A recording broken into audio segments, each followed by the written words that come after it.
You guys see this bad boy? Pretty solid hardware, right? Now, I would understand all the backlash that has been going on over this piece of hardware right here. But despite all the criticism, all the hate that has been going on, even all the negatives that I talked about in my last video, if you guys still want to buy the Switch 2, then you should do it now! So this was how the video was supposed to start. This was how much I was excited for my new subscriber count. Thank you guys very much for 61 subscribers. We are 8 subscribers away from the funny number. Nah, I'm just joking. I'm willing to do a 50 sub special, but I'm not really sure what it is yet. But now without further ado, oh my god, this camera keeps blurring. It is time that I show you guys why you should buy the Switch 2 now!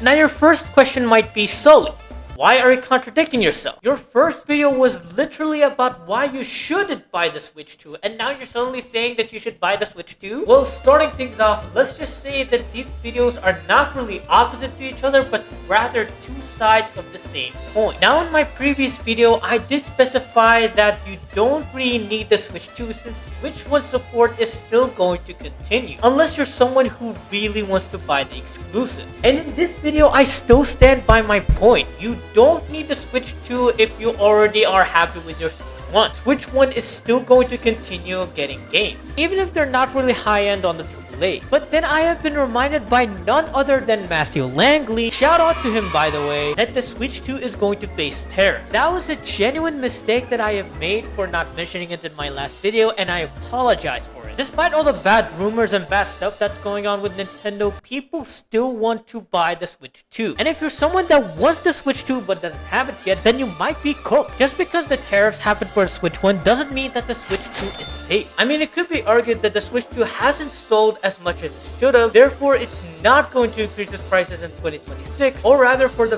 very first time in history, it's going to decrease its prices. But as much as I want to believe that, that's kind of wishful thinking since it's stated by Nintendo themselves that the Switch 2 prices might increase in the future, and there's no other evidence suggesting that the Switch 2 is going to decrease in price. And it's basically the same case for Xbox. Just because the consoles are facing tariffs doesn't mean the handheld is safe either. And despite the $1,000 price tag of the Xbox handheld, most of the community loved it as a powerhouse PC handheld, while there's a batch of people that prefer predetermined gaming of consoles, where most of the customizations are in-game rather than the device itself. PCs and even PC handhelds take that customization to the next level. That on top of other reasons why people don't mind paying $1,000 for the Xbox handheld. Now we can make the argument that the Xbox handheld is not going to increase in its price because it's a PC handheld. Similar to other PC handhelds such as the Steam Deck that completed 2 years in its cycle and it hasn't even risen its price once, not even for tariffs. Boom, bam, pow. So PCs are expensive now. And let's be honest, not only is this going to affect the Steam Deck and the upcoming Steam machine, but it also affects consoles like the Switch 2, PS5, and the Xbox. Both consoles and PCs use RAM, which is now more expensive. We might be seeing Xbox raise their prices for the 4th time. So long story short, if they weren't going to raise the prices of the Switch 2 and the Xbox handheld before, then they now have more of a reason to do so with the RAM's price hikes. And I'm not exactly sure when they're going to raise the prices, but it might be somewhere between the end of this year and January, or rather mid-2026. You basically had a whole 6 months up to a year in order to save money for those handhelds. This is why I am telling you that you should buy the Switch 2 now! Okay, hold on. Yeah, it's good. It hasn't cracked, thank God. So long story short, this is the missing message that I wanted to tell you about in my last video, and I'm here to remind you of the terror that might come for the Switch 2. If you want to buy the Switch 2 or the Xbox handheld, then you should buy it as soon as possible. But now I come to the kicker, the reason my original video was supposed to be 51 minutes long. What if you're currently watching this video and you're still indecisive of whether to buy the Switch 2 or not? If you're watching this video video and you already decided whether to buy the Switch 2 or not, then I am happy for you. But what about those who are still indecisive about their decision? What about those who don't even know whether they even want the Switch 2 or not? Oh my god, look guys! They have the Nintendo Switch 2, I must get it, but no! It's too expensive! But they have exclusives, but no! Mario Kart is $80, but they have Kirby Air Riders, DK Bonanza, and all the other exclusives that are not Mario, but no! They have ripoffs such as Pokemon Legends ZA. But look at all the AAA games! But no! It's on game key cards! But I really want to buy the Switch 2. Yes! No! Yes! No! What should I do? Okay, a little over dramatic, but I guess you guys got the point. Given Nintendo's slowly sinking reputation amongst gamers, casual fans of Nintendo have had their concerns about buying the Switch 2. Some of them had already made their decisions, such as myself, but most of those casual fans are still in the gray about it, especially with all the controversy that's going on through the internet. And let me just say it one more time. While some of those controversies are justified, some of them are mostly misinformation, purely developed out of hatred and rage baiting and nothing less. But nonetheless, that does not excuse all the actual negatives of the Switch 2, which is why we are going to talk about them right now. Starting off with the Switch 2 itself. So what is the Switch 2? It's basically a more powerful version of the Switch 1.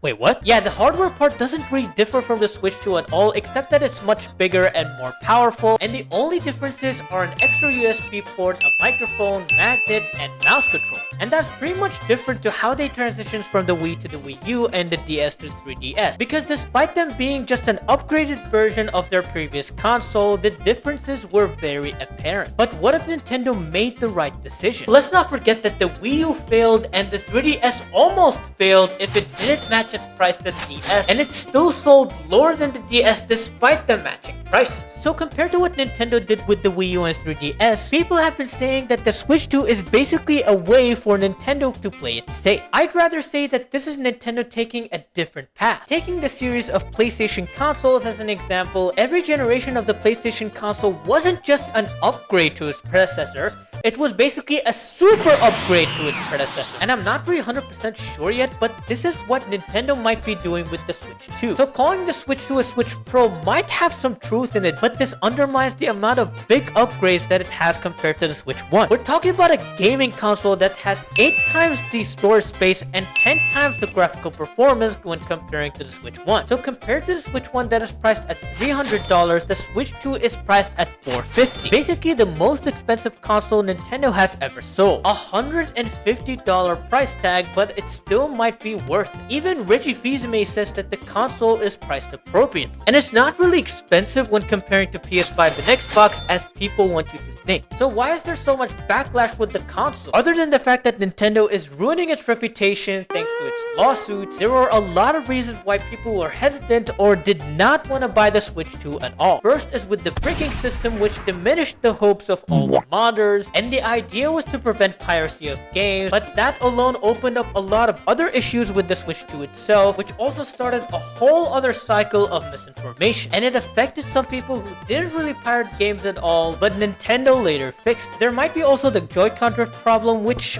might be a lie, I don't know. I haven't really had that problem with my Joy-Cons, but other than that, you can basically replace them for free. In fact, the Switch 2 has a 1-year warranty on it, in which you can return it later in that 1-year period and get all your money back. The things that I mentioned were basically minor reasons why people hated the Switch 2. The major reason was $80 Mario Kart World. This is where we transition from the system to talking about the games, the main part of the Switch 2 itself. So starting things off with Mario Kart World, I would say it's a decent game, although I wouldn't really call it an $80 game. That is why I bought the Switch 2 with the Mario Kart bundle instead of buying Mario Kart as a separate cartridge. And a lot of people who owned the game had fun with the tracks and the knockout tour mode. And I wouldn't say all, but a select few of them enjoyed free roam. However, the main problem was mostly with the intermission track. They were very boring when comparing it to the 3-lap tracks, and what makes it worse is that online mode is mostly intermissions. You can barely touch 3-lap tracks. And it makes sense given that you have 30-lap tracks and up to 200 intermission tracks, but it's not fun at all. It ruins the whole experience. Although if you're someone who still wants to play Mario Kart World, I have come up with 3 ways to fix that. The first way is to play it offline, preferably with local friends such as So if you're not really like me, then you can basically go with the second option, which is playing with online friends. By playing with online friends, you're not bound to choose one of the displayed options if you press the plus button on the selection screen. So from here on out, you can basically choose any track you want. If you don't have any online friends, you can basically apply the third method, which is join the Mario Kart Discord and make some friends. So these are all ways to avoid the intermission tracks and play the good parts of Mario Kart World, which is Knockout Tour and the 3-lap races. Although it would have been much better if Nintendo could have just improved their intermission tracks. And then they improved their intermission tracks. That is right, guys, Mario Kart World still has hope. Update patch number 1.4.0 shows a lot of amazing updates, and amongst all of those positives, 2 of those updates stand out. First up is custom items from Mario Kart 8 Deluxe, and in my experience, it was really chaotic, especially with all the hazards made from the Kamek item. Speaking of the Kamek item, it's now more spammable than it used to be, allowing you to unlock characters more easily than before. And the second major update was improving the Koopa Troopa Beach intermissions, one of the worst intermissions in Mario Kart World. And they did that by doing 4 things. They diverted the tracks, added more sea creatures, added P-switch elements, and added more interactable vehicles such as the helicopter and the boat. Now they did not do that for all intermissions yet, just the Koopa Troopa Beach ones, but this is good news for the game because now Nintendo recognizes the problem and started fixing it. And after 1 or 2 update patches, all of the intermissions are going to be more enjoyable and online gameplay is going to be good this time. Next up in the Switch 2 roster, we have DK Bonanza. It was basically a game that was highly praised by fans before Kirby Air Riders came to steal the spotlight. And the thing is, people didn't really like it as a platformer, but rather loved it as a rock smashing sandbox. Platforming was there, but the game was mostly about rocks and smashing, which was a bit of diversion from the previous DK games, which were mostly about platforming. Long story short, people loved DK Bonanza for everything that it was until the DLC came out, 2 months after the game released. And people didn't really like that since this calls out the developers for cut content. Something they did similarly to Pokemon Legends ZA, we're gonna talk about that later, but then looking back at DK Bonanza, it's already a fun complete game, and you don't regain anything extra from the DLC itself. The name DK Island may sound appealing, but it's not really worth $20, and it's only 1 layer compared to all the other worlds in DK Bonanza, which had many more layers, and each layer was twice as big as the layer in DK Island. So I personally find DK Bonanza worth the $70, but not really the $20 DLC. At least it's nothing like Pokemon Legends ZA, because while DK Bonanza is a complete game on itself, Pokemon Legends ZA proved to be a game that didn't have the necessary elements for a AAA game, not even rather a AA game. Now compared to DK Bonanza, which was already a complete story-based game, Pokemon Legends ZA has a lot of missing elements. Legends ZA was praised through its gameplay due to its new battling mechanics, and it was also praised for its stories, the new cutscenes, and art style, but the game was also called out for missing important elements such as the graphics, the voice acting, and people found the game to be glitchy as well, mainly the fact that they can find shinies so easily now, and that was one amongst other glitches that happened through the game. Now, there are Pokemon fans that say that they're enjoying the gameplay mechanic more than the graphics, and the graphics are not important at all. And as much as I want to argue against that, I'll just leave you a link to that video right here and put the link down below in the description. I would say the game is worth $30, $40 if you're playing on the Switch 2, but definitely not $70. And the worst thing about that is that it has a $30 DLC that's facing the same issues as the original base game, and they announced that DLC before the game even released. And that fact alone doesn't only call out the game for cut content, but rather lazy commitment. The game took 3 years in development. That basically summarizes that it took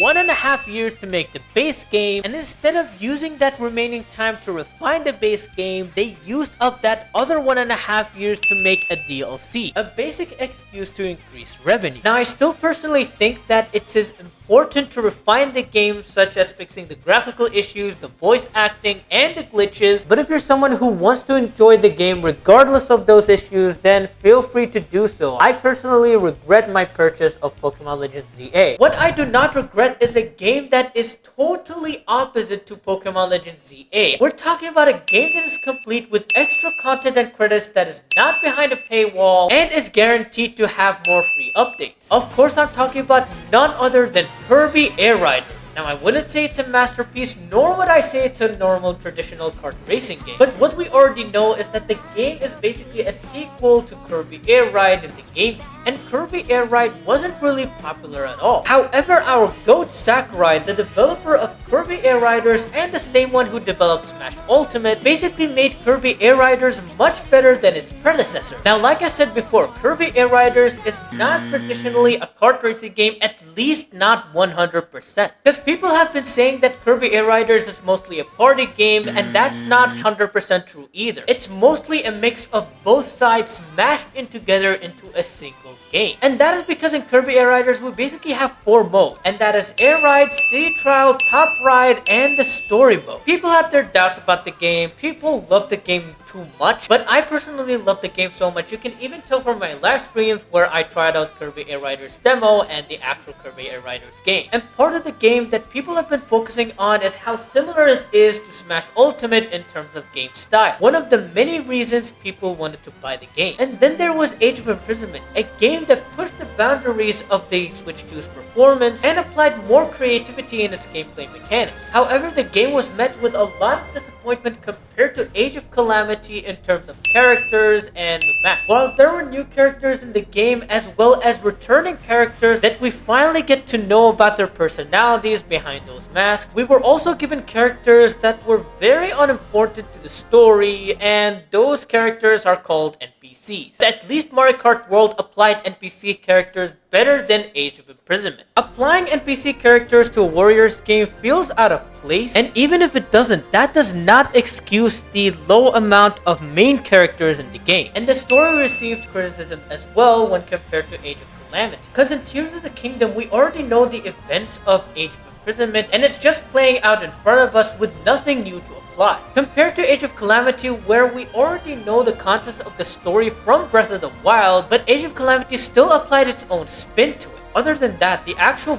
gameplay of the game as well as the graphical performance is actually amazing. Now let's talk about Metroid Prime 4, because that game faced a lot of backlash even online. And before I get to it, I want to clear up some misinformation about the game itself. I'll acknowledge and mention some of the negative elements of the game, but Metroid Prime 4 is not a PS3 game. We're talking about a game that runs 8 times the resolution and 4 times the frame rate as the PS3. Not even at its maximum power can it handle the performance of Metroid Prime 4. The game runs better on a Switch 2, let alone a Switch, compared to a PS3. So that statement is purely based on misinformation and grifting for clout. Though what is true about the game is the empty open world. Drive around, collect crystals, shoot bad guys, repeat. And what makes it worse is that that same open world is what connects all the other locations of the keys that you have to collect during the game. Another problem in which I didn't really get bothered by myself is with the NPCs. Again, I didn't really have problem with them, but they are still a problem to the majority of Metroid Prime 4 gamers, especially to the die-hard fans of the Metroid Prime trilogy. People complain that the NPCs' characteristics don't really apply to the Metroid Prime genre, and what they hate most about the NPCs is that they make Samus more of a background character in her own game, where she is the chosen one, and the only value they're adding to the game is adding escort missions. In fact, people stated that the game would be better with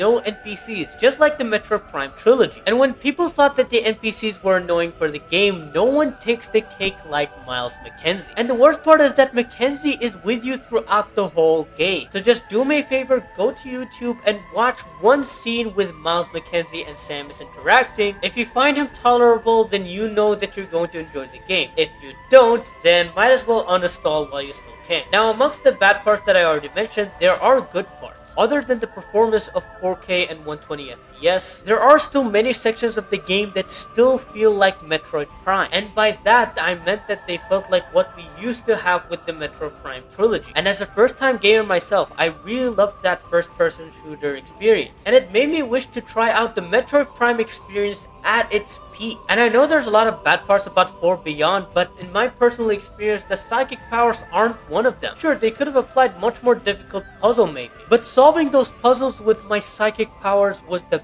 best I could ever ask for. And it really adds to the gameplay experience itself. So yes, Metroid Prime 4 has its bad and good sides, but it genuinely could have been better by removing those bad parts that I mentioned. And the Metroid Prime trilogy is the perfect example of this. So that is it for the Switch 2 exclusives, but now we can move on to the Switch 2 edition games. Metroid Prime 4 and Pokemon Legends ZA are perfect example of Switch 2 editions, but they do have Switch 1 versions as well. So how does the formula of Switch 2 editions work? So there are Switch 1 exclusives that apply the resolution increase for free. However, with Metroid Prime 4 and Pokemon Legends ZA, not only are you getting a resolution increase, you're also getting a frame rate increase as well. Hence why the Switch 1 version of Metroid Prime 4 is 60 frames per second and the Switch 2 edition of Metroid Prime 4 is 120 frames per second. That is where the $10 extra is being charged. So what about $20 Switch 2 editions such as Kirby's Forgotten Land? Not only does the game apply the resolution and frame rate increases, but it also comes with extra content. That is where the $10 extra is being charged, extra content. And that is similar to Mario Party Jamboree with Jamboree TV, both with additional content and an increase with resolution, although the frame rate still stays the same. Should have been $15, just saying. And they might do the same with the soon to be released Super Mario Bros. Wonder with Villa Park, given that the upgrade contains extra content. However, there was a Switch 2 edition game which was priced strangely compared to the other Switch 2 editions, and that was the Animal Crossing Switch 2 edition with the $5 price increase. So the resolution is increased without a change in the frame rate per second, and the game applies extra content, but not as much as the extra content that other games apply. So in that sense, it might be strange, but it makes sense why the game was charged $5 instead of $10. So that's as far as we know about the exclusives, including the Switch 2 editions. And oh, do I have a lot to tell you about game key cards. In fact, I skipped out on a specific Switch 2 exclusive game just to talk about that topic. So like I said before, Switch 2 is a powerful console which enabled developers to release their AAA games onto the Switch 2. That is right guys, AAA games, something that the Switch 1 couldn't do and now applicable for the Switch 2. Not the first handheld of its kind to do so, but rather the first Nintendo handheld to run such games. Third-party support for the Switch 2 was booming. Now even after 6 months since the Switch 2's release, it doesn't have as many third-party games as PS5 and Xbox does in its libraries. It doesn't even serve as competition to those platforms, especially with PC. But that does not erase the fact that so many third-party games have released for the Switch 2 even in that 6-month period. That's especially true with AAA games. Unfortunately, those same third-party games aren't being sold as much for the Switch 2 as they do for their other platforms. I mean, why would they do that? Wouldn't it be fun to play that same AAA game on your Nintendo Switch 2 console? Well, yeah, but you know what's even more fun? Owning your games. That is right guys, that is where we're gonna talk about game key cards. So what is that game key card and why is it a problem? Now I haven't really bought a game key card at all, so let's just say that DK Bonanza is a game key card even though it isn't. And let's compare it to my GOAT Kirby Air Riders. So when comparing a game key card to a normal game card, as you can see here, the game card has the full game on it, and after installing it inside of the Switch 2, the only thing that you have to download are game updates. Nothing more, nothing less. And I just want to remind you guys that Kirby Air Riders is a complete game. No DLCs, no paid downloads, more upcoming free updates along with more Smash characters. We might even see Waluigi. Okay, look, I'm telling you guys.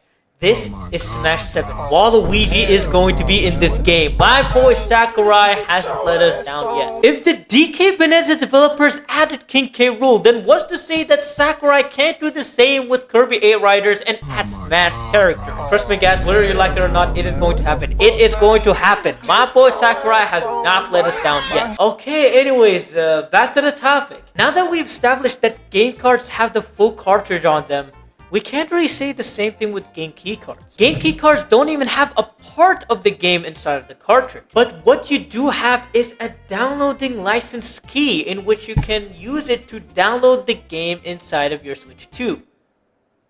Which is no different than a digital version of the game. There's literally no use for physical collectors to collect game key cards unless it's for the box art. Let's see them take that away for the Switch 3. So the question that we have to ask is, what is the difference between the game key card and a digital copy of the same game. You don't even own the physical game at all, just the license to download the game, which again is no different than its digital version. Despite what the analytics say about digital media, most gamers want to keep physical copies. But the basic idea of a game key card is that it's more friendly to the developer than the consumer. First reason is that it's cheaper than a full game cartridge. I mean, the size difference is phenomenal, like 64 to 1 gigabyte, like wow. And the second reason is that digital versions of the game process the game faster than its physical version. And given that there's no difference between game key cards and digital copies, you kind of see where the developers want to put their money. Now, it's not all bad. We still have third-party games that have the full games on the cartridge. We've got games such as Cyberpunk, Demon X Machina, Rune Factory, Story of Seasons, Mortal Kombat, No Sleep for Kamine Date, which is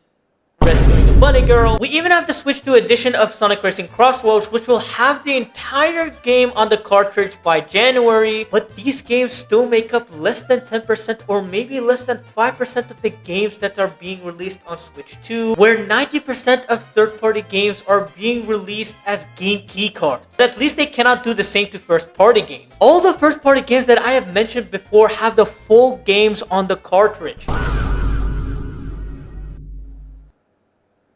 So I think I missed one. Poke freaking Topia, everyone. And it's a game key card. And it's a trash game. And it's a game key card. $70, by the way. And it's a game key card. Of course, along with Pokopia, I'm not gonna forgive game key cards that are not legitimized as game key cards. Some of these games could have even released for Switch 1 and could have provided the Switch 2 edition, such as Hades 2. Although there were some games that were legitimized as game key cards, because those game sizes such as Assassin's Creed went beyond the 64GB size of the game cartridge, making them more playable as game key cards. And call me out if I'm wrong, but I also think that some of those games that are almost hitting that 64GB game cartridge size might be more optimized digitally than they are physically, just like we saw with Star Wars. And of course, I still don't forgive the concept of game key cards, but there are games that are so good that I might even buy them as game key cards. And of course, I'm talking about Split Fiction. Many praised it as an amazing two-player game. I've always wanted to try out the game myself along with a companion, which is why I might ask Lunar to try it with me. And it doesn't even matter. I might even play it with Grambles or Eco or any other person. I just want to try out the game because it is that amazing in my eyes. Split Fiction might be the only game, along with maybe Pac-Man, that I'll forgive for being a game key card. So we're still doing Code in the Box. What happened to gaming? I mean, there's still the box art. You still own that, right? They won't take away our box arts for the next generation, will they? So, game key cards, everybody.